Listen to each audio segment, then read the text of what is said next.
So Cambridge United's 4-year stay in League One came to an end last season. Felt like a bit of a gravity relegation, didn't it, really, in the end?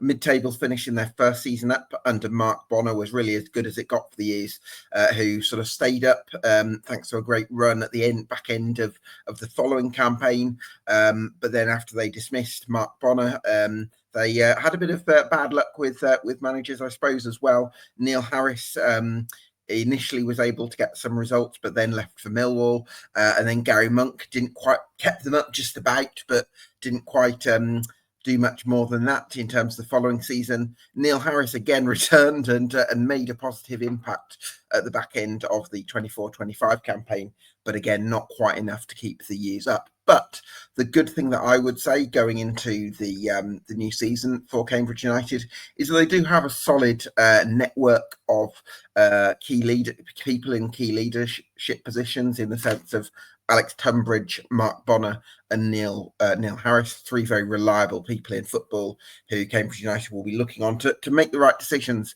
as they look to lead this rebuild. But it's been a bit of a rebrand for the club as well in other areas, as they've gone for a new badge, which I'm not sure I'm entirely a massive fan of.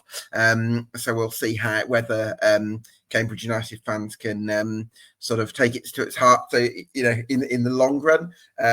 But I inclined to think that I kind of miss the old badge. I think it had a bit more complexity and nuance to it, and carried a bit more history, perhaps.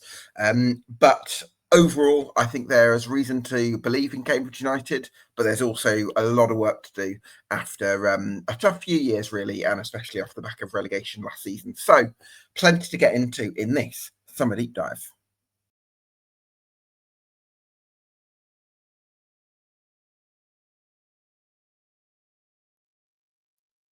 Yes, welcome along to EFL Debate. If you like what we do here, you can do us a massive favour by getting subscribed to us on YouTube and on Spotify. Delighted to be joined by Freddie Owers, an expert on all things use and one of the Amber Army as well. Freddie, thanks so much for joining us. Is your feeling on where Cambridge United are at as a club right now kind of a contradiction in terms of disappointment of relegation and how the last few years have panned out, but also a little bit of confidence in some of those key leaders that I spoke about in the intro?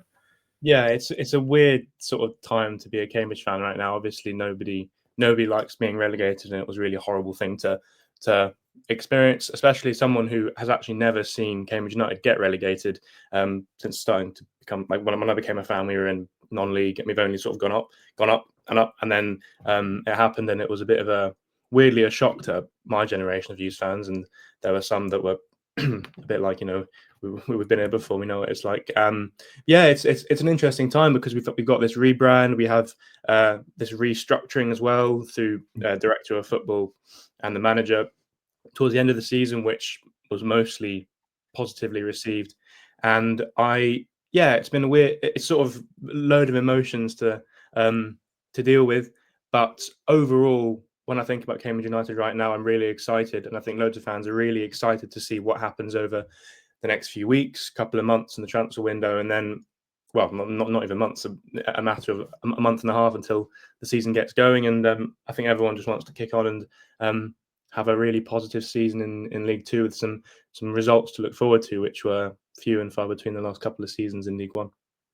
Certainly were. In terms of, from an ownership point of view, you've got Paul Barry still as owner. I think it's fair to say it's going to be difficult for him to fund the club if you go back up to League One at that level, with the eye-watering financial climate of that level. I think in League Two, I imagine it's going to be less of a problem. And he does seem to be able to delegate well, and he's appointed some good off-field people in recent years. Alex Tunbridge as CEO is one of them, and I would be inclined to put a lot of faith in him and Mark Bonner to run the club on a day-to-day basis. Yeah, I think when you touched on sort of the structure of League One, I always see it as half of the teams probably should be in the Championship, and half of the teams are punching above their weight, playing against those sides coming up from League Two. So it's always a really weird one, and we really rode that in our first season in League One, being upsetters, and we were able to play against the big teams, but it's not very sustainable. And obviously, when you have one of the smallest budgets in the league, eventually the cycle can come around to bite you if you were at, and certain outcomes do loom, and we fell victim to it last season, unfortunately. But yeah, Paul Barry, someone that's very, very vocal, very I think we're all very confident in his where he stands as the owner and his his motivations, and it's all very positive. He loves the club.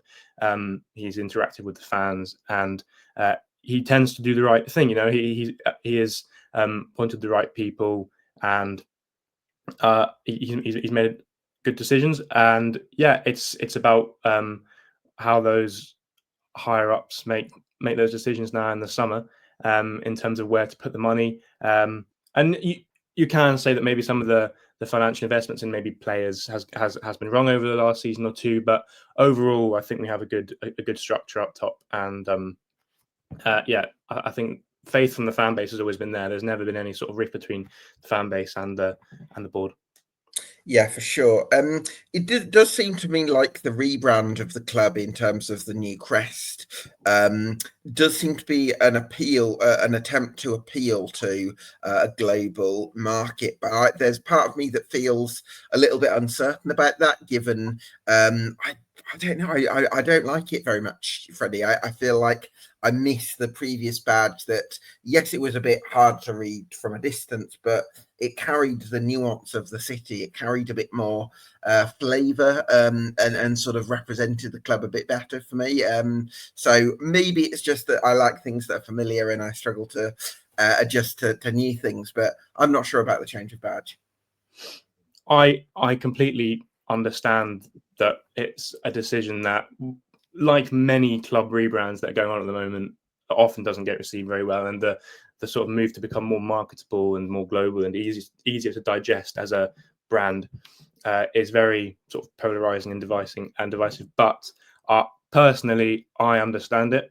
I watched a really good podcast with Alex Tunbridge where he spoke about it in great detail, and I think all of the reasonings behind the decision were understandable and with the right motivations. And talking about the design itself, I don't mind it. I think I'm looking up at the new shirt that I've just bought, and it looks right. It makes sense, and the reveal of the new identity, while I might be a bit biased because I was in it, I really liked it. I was a big fan of how the media team, the communications team, did it by representing the fans, the club, and the city. While the old badge had the little emblem on top for the Magdalen Bridge, this one does as well, and I think it just makes it more digestible to market from a marketing point of view. And I think that if all of those decisions that were made by these people who are very intelligent and very educated in their field pays off, and we do become a more successful club in the marketing sphere, then who's to complain? I think that the badge does what it needs to do from their perspective, and I know I'm always someone to sort of sit on the positive side of things, but I'm willing to defend those people that have made those decisions and get behind the new movement. That makes sense as well. I can certainly see it from a marketing point of view. In terms of the summer, there's also been a shake-up in the recruitment department. You've appointed a new head of recruitment who the name escapes me, but probably needed a bit of a shake-up in that area with Mark coming back as well. Yeah, I mean, I think it was a link from Millwall. Sorry, that's the new assistant coach. Sorry. Yeah, we appointed a new head of recruitment. Again, it's a decision that I don't know too much about the bloke, but I trust that this whole sort of restructuring that started, when Monk and Strang left the club, the new restructure, all the decisions so far have sort of paid off. I think Neil Harris is the right man to manage the team. I'm behind Mark Bonner being director of football, and so why would I question their appointment in somebody who I don't know personally? But we not that I can say much because we haven't done much recruiting yet. But Sure. what I can say is that I'm happy with it. Mm. For sure. Neil Harris as well does seem to be able to galvanise people, and I think he's very good at creating very aggressive, energetic teams that can really battle and punch above their weight, which he did extremely successfully at Millwall. And I think I think for League Two, I think he's going to be one of the top managers at that level. So you must be very happy to have him at the helm. Yeah, I think that's one of the first things that I reassured myself of when we went down, is that when you look at managers in League Two, there are a lot of successful managers, a lot of really, really respectable figures. But I think that Neil Harris is one of the better, more successful managers in the league. I think you can say that, not just from a Cambridge United fan's perspective. I think a lot of people would agree that he has a lot of pedigree in the Football League, and he really knows how his system works and how to succeed. And I think that will be reflected in the recruitment process throughout the transfer window. And I think we all love him at the club, despite what happened last year. I think we're all very behind him, and we trust him a lot. And I think that his network, plus Mark Bonner's understanding of the club, means that I think we can bring in some good names, and some names that will really fit a system that has been proven to succeed. Yeah, I'm very confident that the director of football role should suit Mark quite nicely. Is that a feeling that you would share? Yeah, definitely. I think while he hasn't been in that role before, and he came through coaching, and then suddenly became a director of football, I think that position at a club has to be someone that really gets the club. I think sometimes you can fall foul of appointing people purely based on CVs, which is obviously a very usual way of appointing people. But sometimes you fall foul of doing that and not taking into consideration that clubs have identities and that clubs have cultures. And we have, like other clubs, a very distinct one at Cambridge United. And I think that appointing somebody who just understands that inside out, he is Mr. Cambridge. So having that, I have a lot of faith in his ability to draw the right people to the club, and really, brand and what's the word I'm looking for, to sort of advertise the club well to Yeah. people, to players that might not know the club before. He's the man to tell them what Cambridge is and why they should play for us. And the other thing I would say, Freddie, is watching the press conference that him and Neil did jointly. They did seem to have a kind of a telepathy with one another. I think they'd struck up a bit of a relationship before Neil Harris's appointment became public, and they do seem to have that understanding with one another. And I think that can be really helpful and really important between a director of football and a head coach. And while I'm sure, I think they talk every day, and they're going to have that ability to argue well and all, with one another and that kind of thing. But I also think that they're probably going to be on the same page 9 times out of 10 anyway. So that's one thing that really excites me about this season. I think the fit between Mark Bonner and Neil Harris, I think, should be a real positive. Yeah, I mean, it's something that I think the first chapter of that is yet to sort of be written, because the end of last season was almost damage limitation, working with what we've got. It had been a bad year recruitment wise. It had been a bad year results wise. Relationships between people in the club, it had sort of all run its course, and we haven't really got to see it yet. So I think that anyone who has made their judgment yet on them is doing it wrong. Because I think that needs to be reserved for how the next 6 months play out at the club. But yeah, it was very surprising. It's not very common to see a director of football come in and do a press conference just after being appointed, especially sat next to the first team manager. So we're doing it our way, and I'm really happy that we are. And let's see how the next 5-6 months go, and I think it will go well. Absolutely. So let's have a look at the squad then, Freddie. You brought in it's Ben Hughes, isn't it? The goalkeeper that you've signed this summer. Forgive me, I haven't actually had much of a chance to do much digging on this one, so I don't know if you've got the laydown for me. All I can say is that, because obviously I spend my term time, as you will, in Wales, and I know a lot of Swansea City fans of the Cymru Premier and leagues below. And all I can say is that they speak fairly highly of him. He's got a decent pedigree at that level. And while I don't think that he's the answer to our goalkeeping nightmares over the last year, I think that there's no reason to dismiss him as a depth option, and I wish him the best of luck.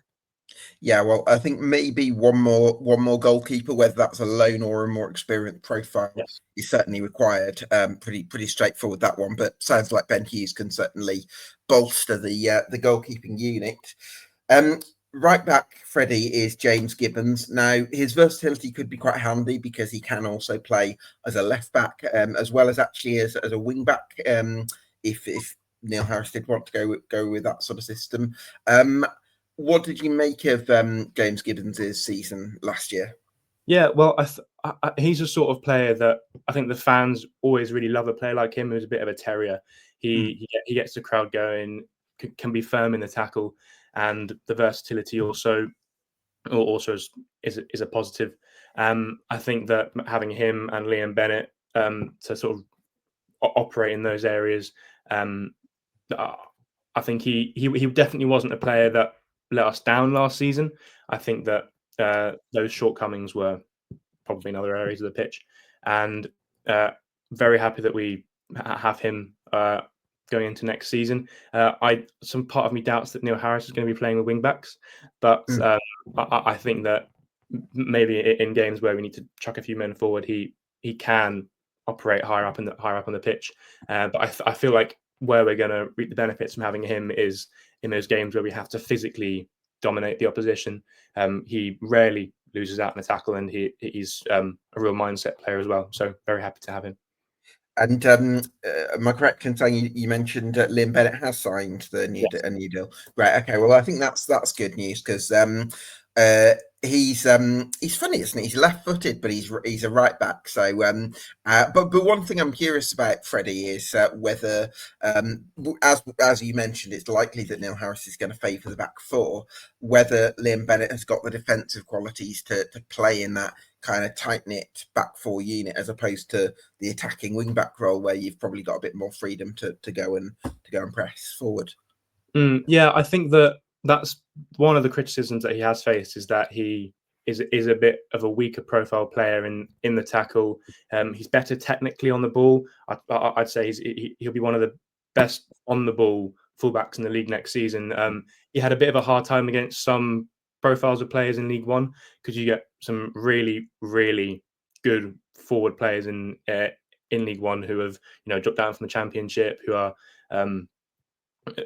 very, very experienced and know how to take on a player who is, he was coming through into the team as a newer profile player, a bit less experienced. But I think that, again, I'm going to reserve my judgment on his defensive abilities for League Two, because I think that his positioning and his strength in the tackle, I think can, if he has a good preseason and works on the stuff, I'm sure Neil Harris will have a very stringent sort of plan for him, training wise, going into the new season to be a solid defensive fullback option. And then again, when we need to go forward and have overload the channels, we can have him driving up there as well and doing his thing. On that tackling point, Freddie, my impression of Liam Bennett is not so much that he can be a bad tackler because he doesn't want to try and win the ball. It's almost because he's very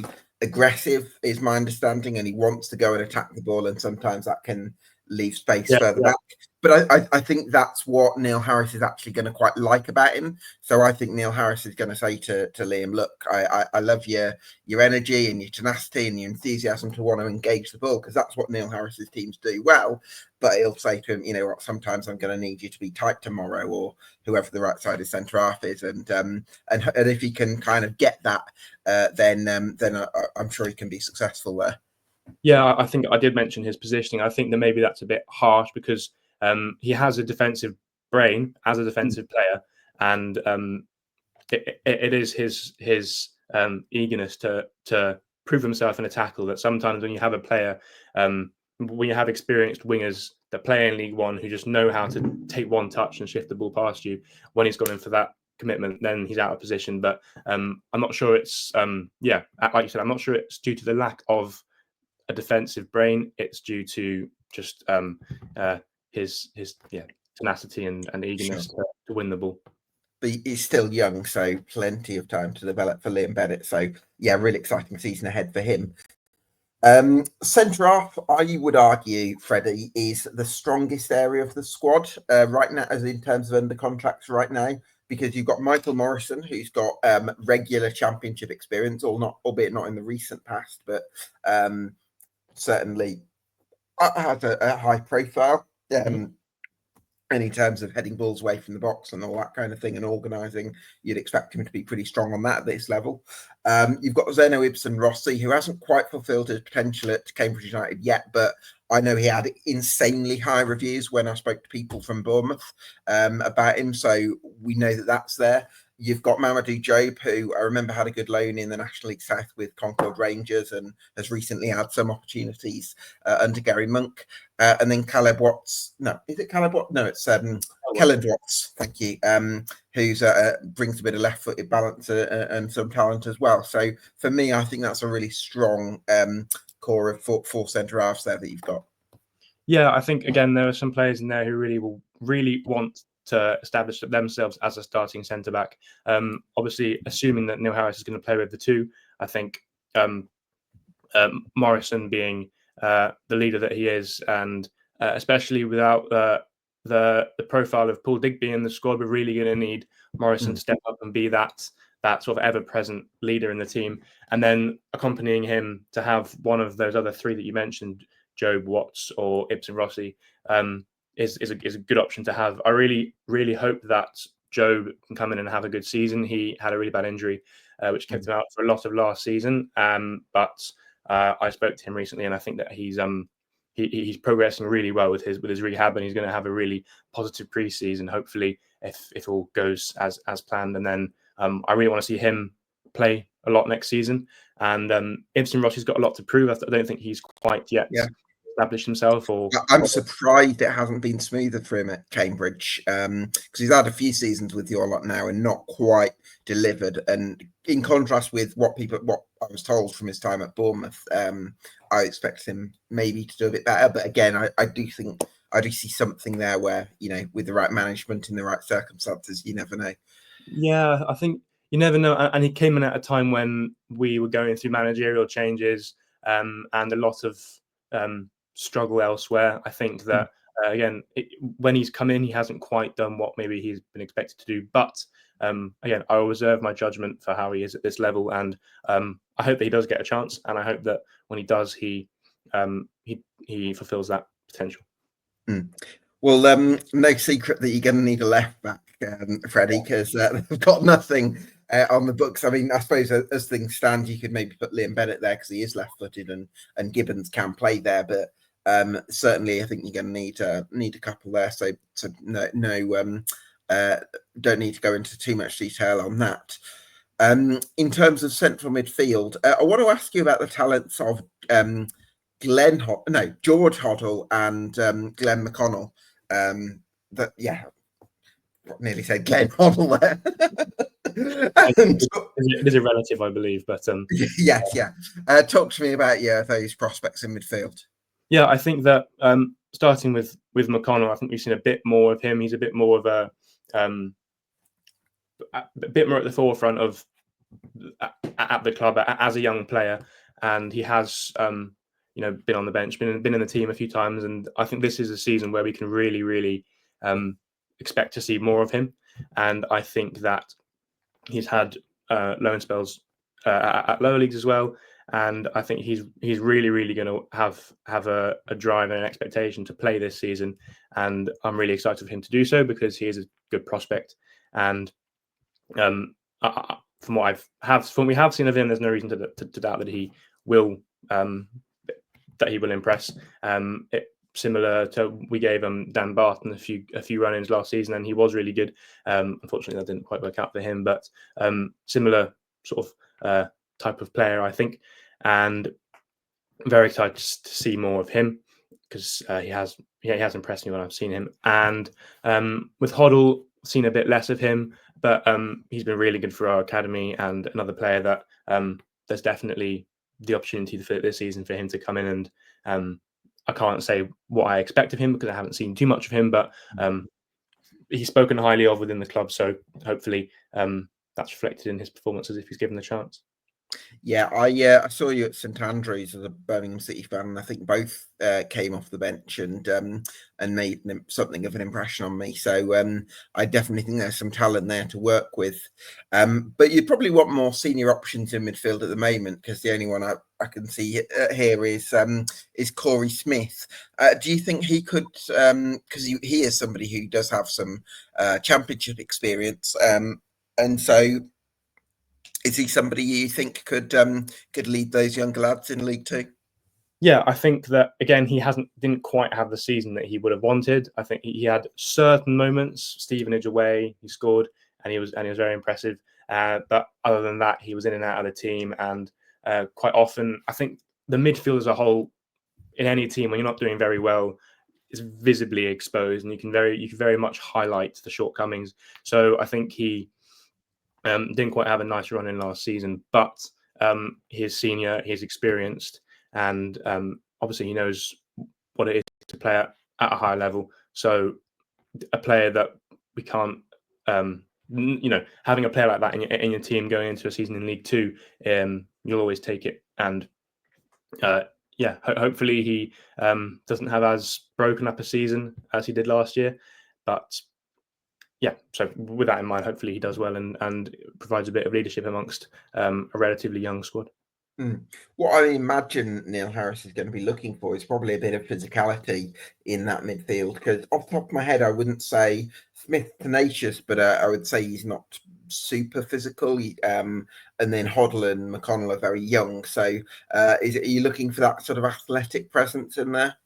Yeah, definitely. I don't think that as a midfield structure, if it's a 3, if it's a 2, with Corey Smith as one of them, I don't think that's what we're looking for as a foundation for the squad this season. So dip into the market and get somebody a bit like a Paul Digby type figure who can sit in behind or really be the physical presence in midfield that you can always rely on, and then you let the players that are a bit more technical or a bit more up and down the pitch do their thing with a bit more freedom. Yeah, for sure. Right wing then, Freddie, Elias Kachunga. He's someone who's always had a really good work ethic. He was part of the Huddersfield Town side that won promotion to the Premier League under David Wagner in 2017, and was very good at sort of getting up and down. He was also a striker in his younger days. What have you made of Kachunga in a Cambridge shirt? I am a big fan of Elias Kachunga. I think that his first season with us, he was really impressive. And last season he had a really sort of a U-turn with the fans. He was often criticised for some performances, but he was our top scorer. And I think that speaks for itself. Sometimes you have to look at the stats and go, right, well, this player has, while visibly maybe some fans haven't been happy with his performance, he was the one putting the numbers there for us when we needed them, and so I think that us keeping him on is a good decision, and I think that again the experience that he has and the ability that he has that we have seen, there's no reason to believe that he's not going to be one of the better players in the league, and if he can put up numbers again in sort of contextual similarity to last season, being one of the higher achieving players output wise on the team, then yeah, I'm sure he can really help us out next season, and his versatility to go across into the middle. And I'd like to see him also maybe get a couple of games just in behind the striker as well, because he is slightly smaller, a bit nippier, better sort of on the ball with the ball at the ground, feeding wherever we have up top. So yeah, I think he's a good option next season, and we have he sort of allows us to have a bit of a rotation as well with other players, because we just retained Sully Kaikai, who plays in a similar position as well. So yeah, very happy to keep him on. Yeah, you mentioned Sully Kaikai there. I felt a little bit with Kaikai that he showed a lot of potential as a youngster, And he's had a lot of quite what I describe as quite bitty seasons since then, where he's shown flashes of what he can do and some really nice moments. And there's definitely times where you think, yes, this guy's got some ability, but then injuries have really undermined him, and probably a lack of consistency as well. I'm not sure I would necessarily have given him another contract. I don't know how you felt about that decision. So first of all, I mean, we had him years and years ago when he was still a youngster. We had him on loan, I think, when he was still at Palace. That was the Man United season, wasn't it? Yes. Yeah. So quite a while ago, and I really liked him then when I was a lot younger, watching him at the Abbey, and I'd followed his career path since then, and it was a bit of a shame to see him not really settle and get maybe achieve the potential that some people expect him to achieve. But I was really happy that not only to see him sort of settle permanently at a club, but for it to be with us. And I think if you look at the goals that he has scored, some of them have been at really, really crucial moments. A couple of seasons ago, he scored a last-minute winner against Fleetwood. He scored against Huddersfield in the last minute this season. I think he's a bit of a mentality player when he's really in his zone, and he can really turn a game. He can grab a game by the scruff of the neck and win your team the game. So while maybe he could have been a player that fell through the cracks of the sort of reshuffle of the squad. Personally, I know I'm saying this about every player, but I'm happy that he stayed, and he's been a bit of a favourite of mine. And he's a player that you really, really want to see do well. And this season will prove. I think this season's a big season for him because he sort of has to be one of the higher achieving players in our squad after getting that contract. And I really hope that he is. Yeah, for sure. You also retained James Brophy. I think he's very hardworking footballer who likes to get up and down. What have you made? What sort of contribution are you expecting from Brophy next season? I think you could ask any Cambridge United fan about James Brophy and you'd get a different response. And you could say loads and loads about him. He's been a bit of a scapegoat at times because he really has his style of play where he wants to work with the ball. When he gets the ball, he wants to do the perfect thing with it instead of sometimes just knocking it back, recycling. But I think that mindset is one that I respect. And while he has been quite frustrating to watch at times, he's very versatile. He can drop back. He can carry the ball forward. He's one of the best ball carrying transitional players in our team, despite being out wide. And if you actually look at some of the, he's not necessarily a numbers player because he won't be right on the end of a passage of play, putting the ball in the net, even providing the assist. But he will have provided an important pass in a lot of our goals and a lot of big moments. So I think that he's a very, very useful player, a bit of a Swiss Army knife, if you will. And actually, towards the end of last season, he started popping out with some goals and getting crowd off their feet, which obviously you want to see. And again, I think if used correctly, and I'm sure Neil Harris knows what he wants from James Brophy next season and knows where he's going to use him. And I trust Neil Harris. So I think that in the next season where we're coming up against statistically worse opposition than last season, he hopefully can really, really step up and maybe add a few more numbers to his game, a few more goals and assists, and really impress. Well, yeah, let's hope that's the case. I personally think League Two is probably James Brophy's level at this stage. In terms of the number 10 role, you've added a bit of fresh talent to the ranks in the shape of Ben Knight, somebody who had a brief stint under David Artell at Crewe in difficult circumstances, really, in the 21-22 campaign. Left-footed attacking midfielder of Manchester City, schooled at Manchester City. But he got an injury that season that I mentioned, and since then he hasn't had too many opportunities, certainly in the Football League. But Cambridge United, they've signed him permanently on, was it a 1 year plus option? Clearly they feel like he's somebody who, if it goes well, there's plenty of upside, and he's somebody who they might be able to sell on because he's got that kind of youth pedigree that he's going to be an attraction. Yeah, I mean, he's got that ceiling. It's a sort of player where I've said to you many, many times over the last couple of years that we sign players that have something to prove who maybe hasn't worked out elsewhere, but they're a bit older. But this is in correlation to those players, it's a completely different style of player. This is a young player, a talent who, now that we've dropped down a league, we can get our hands on those kind of profiles of players in the league. So I'm really happy that we've done that, and we haven't. It's a slight change, I think, in our recruitment process, and he's a local lad, and I think that while I don't know much about him, he hasn't had too much game time in the EFL. I think that it's kind of player where when you see that ceiling and you hear what's said about him potential wise, you can't help but be really excited and look forward to seeing him start a few games, and hopefully he impresses early on and becomes a mainstay, because the talent is definitely there, and it's a profile of player that I'm really, really excited to see put on a Cambridge United shirt. Yeah, absolutely. So, best luck to Ben Knight at the Abbey. I want, in terms of the attacking options, you've got Ryan Loft, who's a target man. I think Loft had the best season of his career in the 2021 season with Scunthorpe United. And I think he got 12 goals that year, and was sort of appreciative, having an excellent work ethic and really good hold-up play. And then he went to Bristol Rovers and didn't do an awful lot. And then he's gone to Cambridge. I can't remember if he had another stint, but he's basically, for the last 3-4 years now, hasn't really done too much in League One or League Two.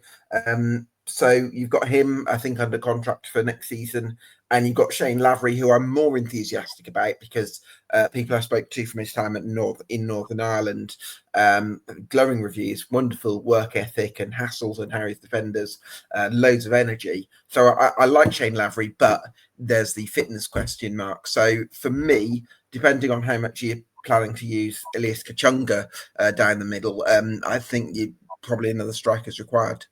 Yeah, I definitely agree with you that another striker is required. I don't think that we can rely on Loft to have a good year next season, because we haven't seen much from him that proves that yet. I'm looking forward to seeing how he does fare in League Two, but I'm hoping that Shane Lavery has a.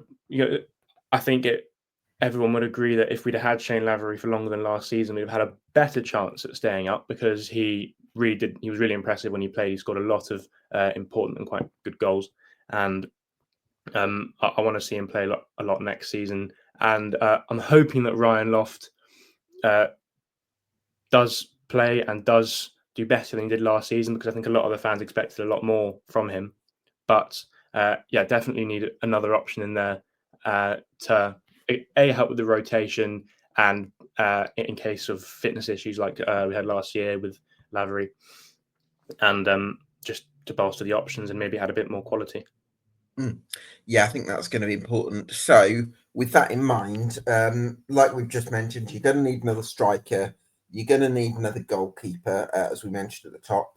You're going to need, I think, 2 left backs. I think possibly another 2 midfielders, or at least 1, depending on how much you're planning to use McConnell and or Hoddle. Possibly another right winger. Possibly another number 10 if 4-2-3-1 is going to be the default formation. It may be that it's 4-4-2, in which case you'd go for the extra striker. So with that in mind, you're looking at another 3, 5, 6, 7. Get my calculations right. 1, 2, 3, 4, 5, 6, 7, 8. So another 8 additions is what I have in mind. Is that something roughly correlate with your thinking? Yes, I mean, there's picking out individuals would be hard as to ideal players to come in to fill those roles, but definitely need a lot of names through the door, and then also I expect us to sign some players as depth as well. So yeah, it's about the next 4 weeks. They are really crucial, and I trust the higher ups to do the right thing. I think we're all really excited about it, and hoping to make some statement signings, some interesting loans, maybe put a bit of money in terms of transfer fee. I'm not too sure what our budget is exactly looking like, and whether they're going to focus on putting that money into whatever other on the pitch funding. I know that we just offered out some contracts, so who knows what that's looking like. Sure. But the types of players that we're going to sign, and the profiles of players that we're going to bring in. I think I'm quite excited to see how they do it, because it will be a bit different to how it's been over the last couple of seasons, where we've kind of been scraping at it. That makes a lot of sense. So, expectations for the season. I would imagine that you're going to be aiming to finish in the top 7. So that's the hope. And I suppose the expectation is going to be a top half finish, because I think it's fair for me to say if Cambridge United finished in the bottom half next season, that would be a disappointing campaign. Yeah, definitely. I think that especially with everything that's been put into this rebrand, it's a big movement for the club, and I think the expectation now is that results in a successful identity and a successful culture at the club. So top 7, definitely. I think that the fans will be expecting that. I'm sure we are all also aware that how volatile League Two is, and every single game, I don't think you could call as a banker, because I mean it's just a case in the EFL, right? We know what the leagues are like, but I think that over the course of the season we need to be on average a lot stronger in a load of areas than other teams, and look to push for the top 7, and also turn into a team that other teams don't want to come and play. We want to be a force, and really make the Abbey a fortress next season. I think that's something that we had early on in our time in League One, that we sort of our home form became a lot worse towards the end of our stay in League One, and we want to be a team that no other team wants to play, and definitely aim for playoffs, and not definitely don't want to finish anywhere below the middle of the table. So, as you know, Freddie, I'm doing my 1 to 24s in late July, and one of my processes for that this year is to mark each club out of 10 on 14 different categories that I think are going to determine their fate. So what I'm going to do is throw each of the categories at you, and you can give me a number between 1 and 10. Starting with ownership. 8. 8 out of 10 for Paul Barry and co. Infrastructure. 7. 7 for the infrastructure. Playing budget. 5, 6. 6. 6, yeah, that makes sense. For the playing budget. Management. 9. 9 for Neil Harris and co. Goalkeeping department. At the moment, it's just Ben Hughes. We don't have much there, and it's been a bit of a nightmare over the last sort of year in the goalkeeping position. But I know that we have a very good goalkeeper coach, Martin Davis, brilliant guy, and a top coach. But that on the side, I can't say much. I'm gonna say a 3. Okay, we'll say 3 for now, but it could be higher with again in 4 weeks, and that could go up if we sign someone good. But can't say much right now. Of course, yeah, that makes a lot of sense. Defense. I'm going to go for a 6, barring the recruitment at left back. I think if we get a similar style of player to Gibbons or a Bennett at left back, then that could push up to a 7 or an 8, depending on who it is. But right now, again, there is a hole that we need to fill. But also we have the strength in Morrison and a couple of good other options, rotational options at the other centre back, and Liam Bennett and James Gibbons, also top players in my opinion. Absolutely. Midfield. I'm going to go for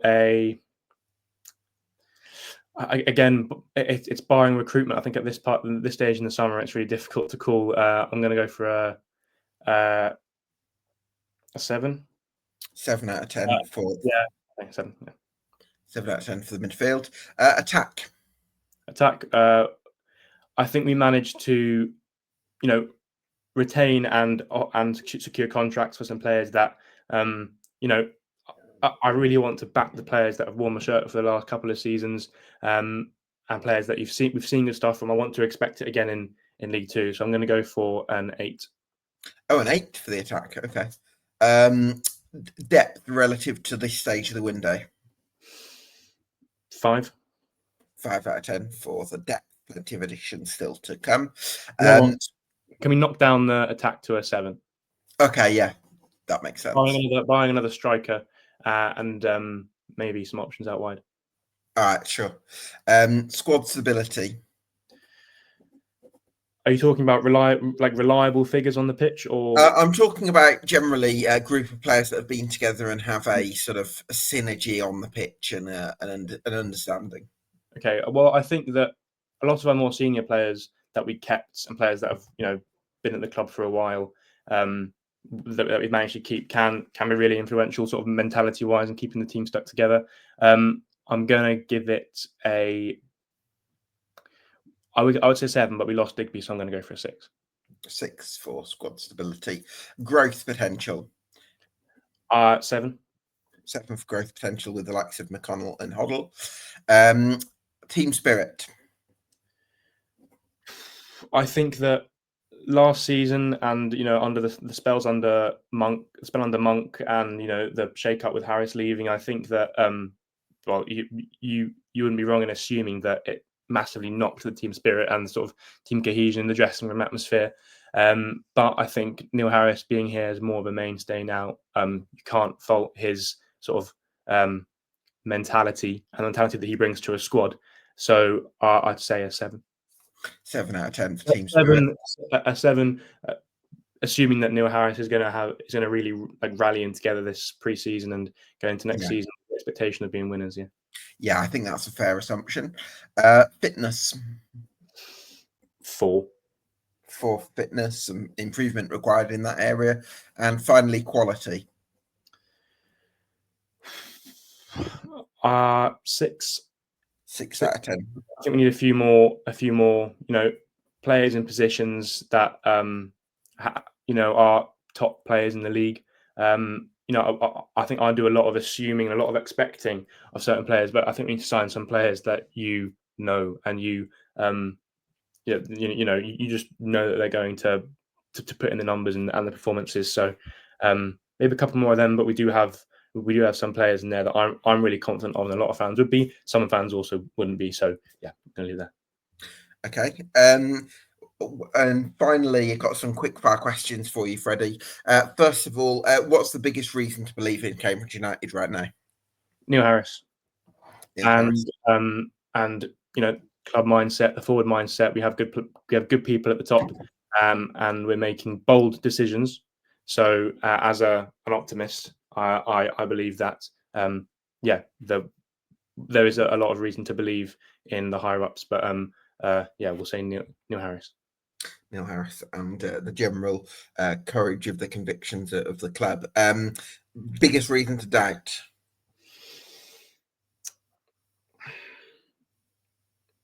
I think maybe some lingering habits from last season. Again, I spoke about how important it is to keep the core of your club.